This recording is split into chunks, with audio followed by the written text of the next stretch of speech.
রায় Martin question bank English class 7 second summative evaluation থেকে আজকে আলোচনা করছি মডেল কোশ্চেন পেপার 4 ক্লাস 7 এর model question paper 4 second summative evaluation থেকে কোয়ান্টাই model institution reading comprehension seen নিয়ে প্রথমে আলোচনা করছি। এখানে দ্য ভ্যাগাবন্ড থেকে কবিতার অংশ তুলে ধরা হয়েছে। ভ্যাগাবন্ড কথার অর্থ হচ্ছে ভবঘুরে। কবি এখানে ভবঘুরে কেয়ার ফ্রি বা চিন্তাহীন বা চিন্তামুক্ত জীবনযাপন করার ইচ্ছা প্রকাশ করেছেন। Give to me the life I love, আমাকে দাও তেমন জীবন যেটা আমি ভালোবাসি বা পছন্দ করি। Let the lave go by me, আমার পাশ দিয়ে নদী বয়ে যাক। Give the jolly heaven above, আমার মাথার উপরে আনন্দময় সুখের স্বর্গ বা আকাশ থাকুক। And the byway nigh me, এবং আমার পাশ দিয়ে একটি রাস্তা। Bed in the bush with stars to see, এবং ঝোপের মধ্য থেকে আমি তারা দেখতে চাই। অর্থাৎ কবির ঘর বাড়ি কিছুই থাকবে না, ঝোপঝাড়ের মধ্যে গাছতলায় তিনি রাত্রি যাপন করতে চান। Bread I dip in the river, নদীর জলে আমি রুটি ডোবাবো বা ডুবিয়ে খাবো। There's the life for a man like me, এটাই আমার মতো একজন মানুষের কাছে জীবন। There's the life for ever, এবং এটাই আমার চিরদিনের জীবন হোক।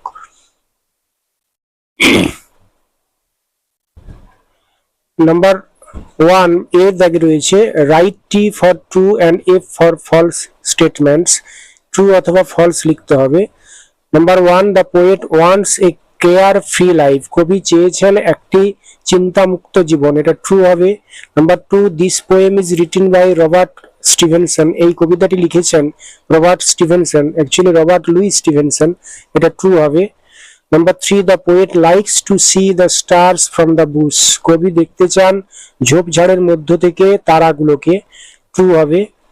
Number 4, he wants a road far away from him, তিনি চান একটি রাস্তা তার থেকে অনেক দূর দিয়ে চলে যাক, এটা ফলস হবে। বিদ দাগে অ্যান্সার দ্য ফলোইং কোয়েশ্চেন্স, নিচের প্রশ্নগুলোর উত্তর দাও। Number 1, what does the poet want above him, কবি তার মাথার উপরে কি চান? উত্তর হবে the poet wants a clear and peaceful heaven, একটি পরিষ্কার এবং শান্তিপূর্ণ আকাশ চান, বা or the sky, heaven or the sky above him, তার মাথার উপরে। Number 2, what does the poet like to do with his bread, তিনি তার রুটি দিয়ে কি করতে চান?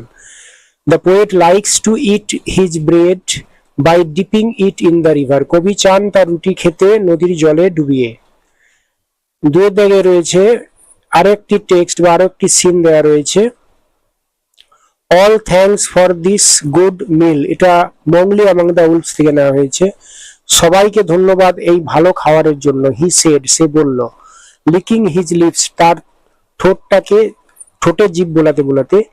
How beautiful are the noble children, এই শিশুগুলো কি সুন্দর। হাউ লার্জ আর দেয়ার আইজ, তাদের চোখ দুটোই কি বড় বড়। অ্যান্ড সো ইয়াং টু, এবং কি ছোট ছোট ছানাগুলো। নাও তাবাকি, এখানে তাবাকি একটি ধূর্ত শেয়াল, সে প্রশংসা করছে মাদার এন্ড ফাদার উলফ, উলফদের যে ছানাগুলো তাদের প্রশংসা করছে। Now Tabaqui knew as well as anyone else that, এখন তাবাকি জানতো, অন্যান্য সকলের থেকে ভালোভাবেই জানতো। There is nothing so unlucky as to compliment children on their faces, শিশুদের মুখের উপরে প্রশংসা করার থেকে আর কোনো কিছু অশুভ নেই। It pleased him to see mother and father wolf look uncomfortable, এবং এটা ফাদার এবং মাদার উলফকে একটা অস্বস্তির মধ্যে ফেলে দিয়েছিল, বা তার ওই প্রশংসা শুনে ফাদার এবং মাদার উলফ তারা খুবই আনকমফোর্টেবল ফিল করছিল। তাবাকি স্যাট স্টিল, তাবাকি চুপটি করে বসেছিল। Rejoicing in the mischief that he had made, এবং সে যে অপকর্ম বা গোলমাল পাকিয়েছে সেটাতে খুবই আনন্দ পাচ্ছিল। অ্যান্ড দেন হি সেড স্পাইটফুল্লি, তারপরে সে একটি বিদ্বেষের সঙ্গে বা অন্যকে আঘাত দেওয়ার মতো করে বলল। Shere Khan the big one, Shere Khan সেই বড় বাঘটি has shifted his hunting grounds, তার যে শিকারের জায়গা সেটা পরিবর্তন করেছে। He will hunt among these hills for the next moon, সে সামনের পূর্ণিমা পর্যন্ত এই পাহাড়গুলোতে শিকার করবে। So he has told me, সে আমাকে এটাই বলেছিল, অর্থাৎ তাবাকিকে শের খান বলেছিল এটা। শের খান ওয়াজ দ্য টাইগার, শের খান হলো সেই বাঘ, who lived near the Waingunga river, যে ওয়েনগুঙ্গা রিভারের কাছে থাকে, 20 মিলস অ্যাওয়ে, এই ফাদার এবং মাদার উলফরা যেখানে থাকে শিওনি হিলসে, সেখান থেকে 20 মাইল দূরে। এর দাগে choose the correct answer from the given alternative, সঠিক উত্তরটি বেছে নিতে হবে। The beautiful children refer to the children of the, এখানে যে শিশুদের কথা বলা হয়েছে এরা কাদের সন্তান, এটা হচ্ছে অপশন বি, উলফস, নেকড়েদের ছেলে। Number 2, Tabaqui was elated to see, elated means আনন্দিত হওয়া, ডিলাইটেড, তাবাকি আনন্দিত হয়েছিল দেখে, কি দেখে, এটা হবে option C, uncomfortable faces of the mother and father wolf, mother এবং ফাদার উলফের যে অস্বস্তিকর মুখটা দেখে। Number 3, Shere Khan was the name of A, Shere Khan হলো একটা টাইগারের নাম, option D. Number 4, the Waingunga river is dash miles away, এটা 20 মিলস অ্যাওয়ে হবে। বিদ দাগে answer the questions brief, in brief, সংক্ষেপে প্রশ্নগুলোর উত্তর দাও। Number 1, what did তাবাকি no well, Tabaqui কি জানতো, উত্তর হবে Tabaqui knew as well as anyone else that, Tabaqui অন্যদের মতোই বা অন্যদের সকলের থেকে ভালো জানতো যে there is nothing so unlucky as to compliment children on their faces, শিশুদের মুখের উপরে প্রশংসা করার থেকে আর বড় কিছু অমঙ্গল নেই। Number 2, what did Sher Khan টেল তাবাকি, শের খান তাবাকিকে কি বলেছিল, উত্তর হবে শের খান টোল্ড তাবাকি দ্যাট, শের খান তাবাকিকে বলেছিল যে he would hunt among those hills for the next moon, অর্থাৎ সে ওই পাহাড়গুলোতে শিকার করবে সামনের পূর্ণিমা পর্যন্ত। এখানে দোজ হিলস বলতে সিওনি হিলস কে বোঝানো হয়েছে।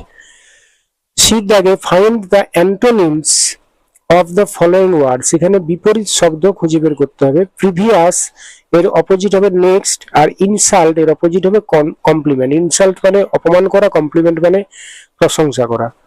রিডিং কম্প্রিহেনশন আনসিন, এখানে একটি সুন্দর শিক্ষামূলক একটি গল্প দেওয়া রয়েছে। In a sunny meadow a curious little frog named Cocky, একটা খুব রোদ ঝলমলে মিয়েডো, মিয়াডো মানে তৃণভূমি, তৃণভূমিতে এ কিউরিয়াস লিটল ফ্রগ, একটি কৌতূহলী ছোট্ট ব্যাং যার নাম হচ্ছে Cocky, spotted a massive ox grazing in the field, সে একটি বড় ষাঁড়কে জমিতে ঘাস খেতে বা চড়তে দেখেছিল। The frog had never seen such a big animal, এর আগে এই বাচ্চা বা ছোট্ট যে ব্যাঙের ছানাটি, এটি কখনো এত বড় পশুকে এর আগে দেখেনি। Amazed, he rushed home excitedly to tell his mother, তাই সে অবাক হয়ে তার মাকে এটা বলতে গেল, mom I saw a gigantic animal, মা আমি একটি প্রকাণ্ড প্রাণী দেখেছি।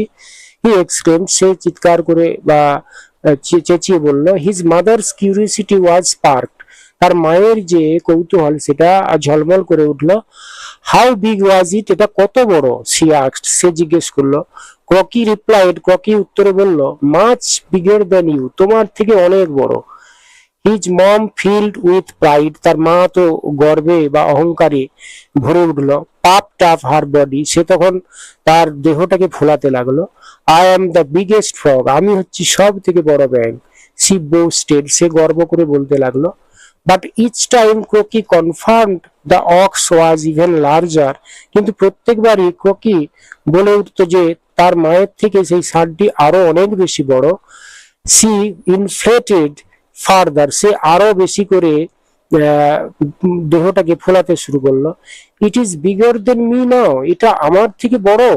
সি আস্কড, সে জানতে চাইলো। পাফিং আউট মোর, আরো বেশি করে নিজেকে ফোলাতে লাগলো। ক্রকি নোডেড এনথুজিয়াস্টিক্যালি, ক্রকি উৎসাহের সঙ্গে মাথা নেড়ে বলল যে হ্যাঁ এটা আরো আরো বড়। মাচ মাচ বিগার, অনেক অনেক বড়। হার প্রাইড প্রুভড ফ্যাটাল, এবং তার যে দর্প বা অহংকার সেটি এখন ভয়ানক আকার ধারণ করলো। উইথ এ ফাইনাল পাফ, এবং শেষবারের ফোলানোতে, she burst like a balloon, সে ফেটে গেল একটি বেলুনের মতো।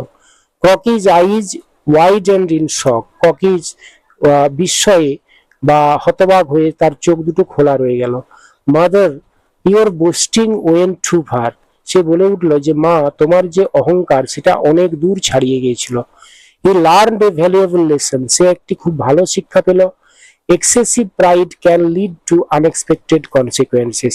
সে বুঝতে পারলো যে অতিরিক্ত অহংকার বা দর্প কোনো অপ্রত্যাশিত ফলকে ডেকে আনে। এবার আমরা নিচের প্রশ্নগুলো দেখে নিই। এর দাগে টিক দ্য কারেক্ট অল্টারনেটিভ, সঠিক উত্তরটি বেছে নিতে হবে। এর দাগে number 1, the ox in the story was grazing in the field. Number 2, the little frog was amazed, ছোট্ট ব্যাঙটি অবাক হয়েছিল at the size of the ox, এই ষাঁড়ের আকার দেখে। নাম্বার 3, কোকি's mother burst away, কোকির মা ফেটে গিয়েছিল like a balloon. with the right whether the following statements are true or false, true অথবা false এটা লিখতে হবে। Number 1, the young frog had seen many big animals before, এটা false হবে, এর আগে সে কখনো এত বড় অ্যানিমাল দেখেনি। Number 2, the mother frog succeeded in enlarging herself up to the size of the ox, এটা false হবে। তার যে মা ফ্রগ মা ব্যাঙটি সে সফল হয়েছিল নিজেকে ফোলাতে ষাঁড়ের আকারের মতো করে, এটা ফলস হবে। Number 3, ককি's mother was boastful about her size, ককির মা সে খুবই অহংকারী ছিল তার এই আকার নিয়ে, এটা ট্রু হবে। সির দাগে fill in the following chart with information from the passage, নিচের ওপরে যে প্যাসেজটি দেওয়া রয়েছে সেখান থেকে তথ্য নিয়ে এই চার্টটা ফিল আপ করতে হবে। এখানে স্টেটমেন্ট এবং রিজন দেওয়া রয়েছে। প্রথমে আছে statement, Cocky's mother puffed herself up, ককির মা নিজেকে বেশি করে অত্যধিক ফুলিয়েছিল, এটার কারণ হবে she was filled with pride, কারণ সে তার দর্পে ভরে গিয়েছিল। এরপরে রিজন দেওয়া আছে ককি saw a massive ox, ককি একটি বিশাল ষাঁড়কে দেখেছিল।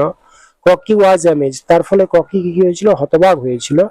Number 3, ককি learned that excessive pride can lead to unexpected consequences, ককি এখান থেকে একটা শিক্ষা পেয়েছিল যে অতিরিক্ত দর্প বা অহংকার কোনো অপ্রত্যাশিত ফলের দিকে নিয়ে যায় বা ঠেলে দেয়। তার কারণ কি, his mother burst like a balloon to show her fatal pride, তার যে মারাত্মক যে দর্প বা অহংকারটা দেখানোর জন্য তার মা একটি বেলুনের মতো ফেটে পড়েছিল। ডিপ দাগে রয়েছে give a suitable title to the given passage, এখানে উপরে যে প্যাসেজটি দেওয়া রয়েছে আনসিন প্যাসেজ, সেটার একটা উপযুক্ত নামকরণ করতে হবে। এটা হবে প্রাইড ব্রিংস ডাউনফল, এখানে বলতে হবে যে দর্প বা অহংকার এটা পতন ডেকে আনে। এরপরে রয়েছে grammar and vocabulary. Number 4, fill in the blanks with appropriate articles and prepositions. My friend is coming from Kolkata today, এটা from হবে। Number 2, there is a time when I used to go to the library every day, এখানে a হবে। Number 5, change the voice of the given sentences, এখানে voice change করতে হবে। Number 1, why have you done this, এটা voice change হবে why has this been done by you. Number 2, he called me a fool, উত্তর হবে I was called a fool by him. 6 দাগে use contracted forms and rewrite the sentences, সংক্ষিপ্ত বা short form লিখতে হবে যে ভার্বগুলো রয়েছে, যেমন I shall not come here again, এখানে শ্যাল নট এর কন্ট্রাক্টেড হবে shan't. They are not going to the party, এখানে দে আর নট থেকে হবে আর্নট। 7 দাগে রয়েছে change the mood of narration, narration change করতে হবে। My mother said good things happen with good people, my mother said that good things happen with good people, এখানে কোনো change হবে না যেহেতু এটা একটা সত্য কথা। Number 2, Liza said I was studying yesterday, এটা পাস্ট কন্টিনিউয়াস টেন্সে আছে, পাস্ট পারফেক্ট কন্টিনিউয়াসে হবে। Liza said that she had been studying yesterday, yesterday থেকে হবে দ্য প্রিভিয়াস ডে, এটা তোমরা ঠিক করে নেবে, এখানে ইয়েস্টারডে ভুলবশত লেখা হয়েছে, ইয়েস্টারডেটা হবে দ্য প্রিভিয়াস ডে। নাম্বার 1 এর পরে রয়েছে ডু অ্যাজ ডিরেক্টেড। এখানে কারেক্ট অল্টারনেটিভ বেছে নিতে হবে। The response of the students from various schools was very good হবে। Number 2, the girl ran down stairs to inform the good news to her father. এখানে অ্যাডভার্বটা আইডেন্টিফাই করতে হবে, এটা হবে down stairs, adverb of place. Number 3 তে রয়েছে Ram is older than Sam. এখানে ওল্ড এর কম্পারেটিভ ফর্ম হবে, এখানে ওল্ড থেকে older. Number 4, we must stop cutting trees for a better future. এখানে মডেল অ্যাপ্রোপ্রিয়েট মডেল ইউজ করতে বলেছিল, মডেল অক্সিলারি ভার্ব, এখানে উই মাস্ট স্টপ হবে, মাস্ট হবে। নাম্বার 9, আনসিন প্যাসেজ থেকে নিয়ারেস্ট মিনিং খুঁজে নিয়ে লিখতে হবে। ইনক্রিজড ইন সাইজ, এটা হবে puffed up. Number 2, feeding on growing grass, এটা হবে গ্রেজিং।